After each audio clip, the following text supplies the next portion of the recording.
Hello, and thanks for joining us today for our 5 Things topic today with Donna Needham. She's hot off the press from the leadership meeting. I want to hear about that. And from Go Lashed Out, self-employed superstar, and we'll get to see the Halloween thing that she did for me last year, and I'm excited about doing something this year. But basically, the 5 things that you need to know about applying your makeup. Not as much for me at this point, but obviously a lot of people looking at this. There's a lot of things you don't know about. You don't know what you don't know, right? Exactly. And so first things first, you're coming off a leadership training session, so tell me a little bit about that. It sounds fun. It's funny you say you don't know what you don't know. This leadership conference, basically, you know what you know what you don't know what you don't know. That's where it shines a spotlight on and has you look at every aspect of your life, 7 categories, from your business to your relationships to your spirituality to your health and fitness, and having coaches to elevate those levels and hold you accountable as you go through with a team. Well, that sounds pretty cool. Yeah. And I'll tell you, one of the things that one of the most dangerous things is not what you don't know. It's what you think you know that's wrong. It's what you know that ain't so. It's kind of how I heard it preached, but that's always a scary one. So open mind, good thing to have. Probably. Absolutely. Right. It has you think of where your limiting beliefs are, what works for you, what doesn't work for you, and what you get to add in order to have the results that you want in your life. That's cool. Well, we originally met networking and in a purpose networking, a business networking group, and got to know each other over the years and so forth. And so thought it'd be a great idea to sit down. Seen a lot of your work. I've seen a lot of the stuff you've done, and obviously thank you again for the awesome Halloween mask that you did. And Mustafa's gonna show that on the screen here. But it was pretty cool. Tell us a little bit about where you're from and how you ended up in the industry. I originally am from the Washington, D.C. area, so that's where I grew up. And I moved here to Raleigh to go to NC State. I majored in chemistry and biochemistry. And for 25 years worked in the pharmaceutical science industry as a biochemical scientist. Wow, okay. So do you laugh when people talk about traffic in Raleigh? Yes, I do. Coming from D.C.? Yes. It's brutal, but I mean, it's nothing compared to some of these cities. Oh no, not even close. So did that to 25 years, had a great successful career, and ran that race and got out of that, and now you get a chance to get into something that you absolutely loved, right? Absolutely. I've always been taught that, what's next in your life, to find something that you like to do and get paid to do it. And this is something that I always have been able to do ever since I was a very young teenager. I was sort of that girl that everybody came to because I would go through magazines and I would go backstage in theater and see what it was that they were doing, and I would recreate that for myself, and people would always come and say, teach me how to do that. Which is really interesting to hear. A random thought. We were just talking about DNA versus environment, and it's really interesting. So from a very young age, you kind of had that in you. What did you do? Do you feel like you got around some people or some environment or some circumstances in your life that helped bring that out? It really did. Again, the theater had me look at different ways to recreate different looks, so the transformative stuff. Okay. I also, when I was in college, couldn't hold a regular 8-to-5 job because of my crazy schedule. So I got in with the photographers that were doing bridal portraits. And I would go in and I would help to kick up their makeup. Right. They come in with their everyday makeup, which is great, except what they don't know is it won't show up on camera. So, yeah, I would adjust it and just create absolutely beautiful pictures for them. Which is good to know on the biggest day of your life as a... Absolutely. I shouldn't say as a woman. It should be a big day for both, but you want to look right for your wedding. Absolutely, for sure. absolutely. Now, is that some of the people that you work with now primarily, or I would guess obviously you could, I do. I work with a lot of photographers and videographers. I work with people that, for special events, obviously, that they're going to go to, proms and weddings and speaking engagements and galas and even just a girls' night out. But I also, my jam really is working with business professionals to get their branding, their headshots, and the corporate world looking great, so that their marketing materials, their social media, and video podcasts, things like this, are that their face really pops on camera. So maybe I should be doing the pumpkin face for these. I do work on might men improve too. the way I look. I do work on men. But that's awesome. And so basically kind of working into the 5 things, the content of what we're going to talk about today is the 5 biggest mistakes that people are making when it comes to makeup. What would you say number 1 is?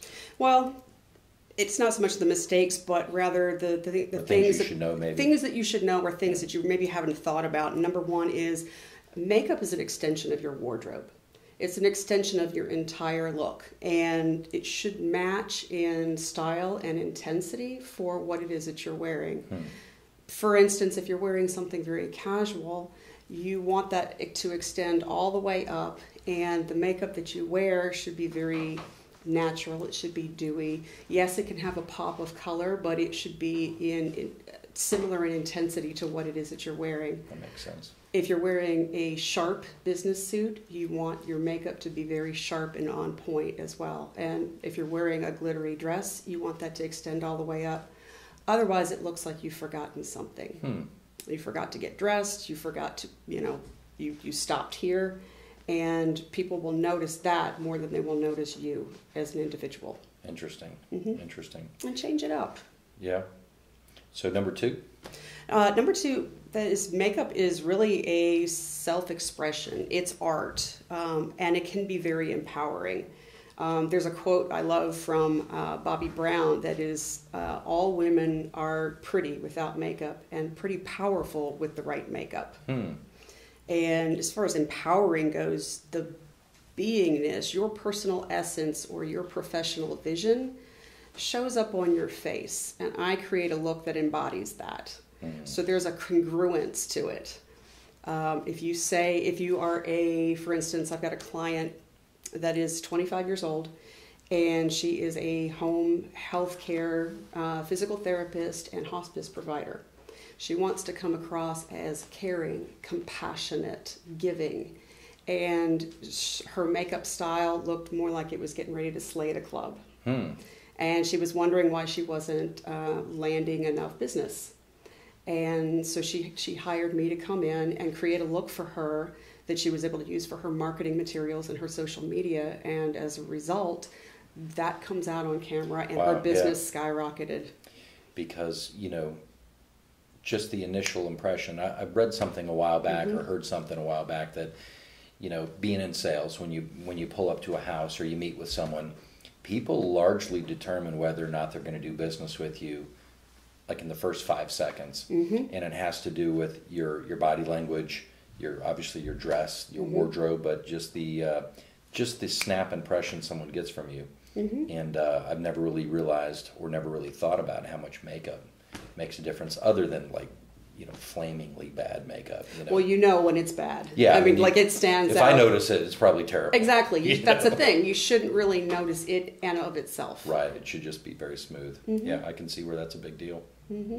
So that was number 2. So we're moving on to 3. Number 3 is that makeup is illusionary. It's transformative, and so it can appear to lift features. It can widen or narrow certain features, and it can shade and contour to create a 3D effect, especially on camera that tends to flatten it out. You don't necessarily see the cheekbones. You don't necessarily see the jawline. And so that really provides a balance. Not everybody's face is balanced. And I'd say 99% of people do not have a very balanced face. There's always something that can be just lifted a little here, a little bit there, and create I can think that. of a couple people specifically. No, I'm just joking. Just joking. Sort of.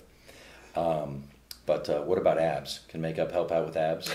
It can. If you Right. you can airbrush some abs on there. I might have to try that sometime. Yeah, you could do that. So I'm not giving up wine anytime Little soon. bit of shading. Yeah, Yeah. absolutely. 6-pack right there. Perfect. That's funny. I'm sorry to interrupt. Did we finish that one? That one's finished. All right. So moving along to number 4. Number 4 is that most makeup is absorbed into the skin, into the bloodstream. So it's very important to know what is in your makeup, what you're putting on your face. And that's sort of what I bring to the table that is different for most makeup artists, is my biochemistry background, all those long words that you see on the back, 2-hydroxyethyltoluene. I know what that is. I know what it does. I can explain, especially if somebody's saying, I'm having a reaction to my face, when I put the makeup on. So I will educate either one-on-one, or I will do classes even. Well, yeah, you definitely, I could see where that would be a problem. You're putting a bunch of gunk on your face. So I would think in makeup, there's a lot of industries that are, price conscious and things like that. I would think makeup is not one of those areas where you really want to scrimp and scrape by on getting the cheapest thing you can find. True, very true. However, I have noticed that in the industry there are some very high-end makeups that will oxidize right on your face. You put it on, it seems to be the perfect match. 3 hours later, it's orange and you see a line right here. Jeez. Because the ingredients in it have oxidized. That's why you deal with the pro. That's why. I don't want oxidized lines on my face, that's for sure. You don't want the orange pumpkin face. Right. I mean, that held the whole night. It was solid, at the end of the night. And then, last but not least. Last but not least, invest in your canvas, which is your face. Invest in the skincare. The difference is between a Rembrandt painting and sidewalk chalk on the side of a brick building. If your canvas is rough, if you've not taken care of it, all the good makeup in the world is not going to create a polished look. Invest in good brushes. The polished, masterful artist is not going to use that cheapy little dollar store brush that comes with the watercolors. They're going to invest in a good brush set in order to apply the makeup and have it blend properly. And then you've done all this work, set it so that it's not sliding off your face, rubbing off, melting, absorbing. So you want to lock it in. I guess obviously never using makeup before. I'm a big believer in skincare, but I never would have realized, really would have thought like the brush is a big deal. In the way you just said it, it makes a lot of sense. An artist has a great brush to be able to do whatever they do to get the look that they want. Yeah. Well, that's awesome. Well, that's a lot of stuff I never would have thought about. But it's really good content. I could see how people would benefit from this for sure. That's exciting. And so obviously weddings, photo shoots, anybody we're doing work for, photo shoots, things like that. You want a professional to help come out. What are some other things you might be, events that you might be doing? Any type of video? Video, yeah. Any social media, any video. A lot of people are doing that. Video resumes. People are doing video resumes a lot. And in order to get the lighting right, you want the makeup right. Even men, depending on the lighting, if you've got overhead lighting and things, it creates shadows underneath the eyes. And so even just the right concealer can brighten that up and bring attention to the face in the right way. Interesting. Yeah. Now, I will tell you, she's not available October the 19th this year after about 5 or 6 o'clock because she'll be doing my Halloween outfit for this year. I'm pumped thinking about that. I get excited thinking about coming up with something crazy for this year. But thank you so much. I know you got to get going, Donna, and sliding in here today and hanging with us. Thank you so much for having me. Thanks for your time. hope you got a lot from this. Thank you. Thank you.